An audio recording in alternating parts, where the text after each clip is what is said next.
Hi friends, ఈరోజు భజంతాల్లో కానీ ఖేర్వాలో కానీ వాయించుకోవడానికి ఒక అడ్వాన్స్డ్ కటింగ్ మీ ముందుకు తీసుకొచ్చాను.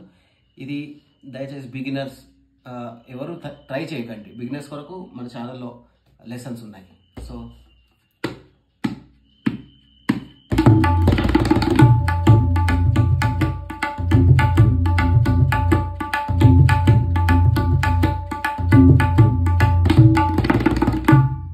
ఈ లెసన్ ఎలా వాయించాలో నేర్చుకుందాం ఫ్రెండ్స్.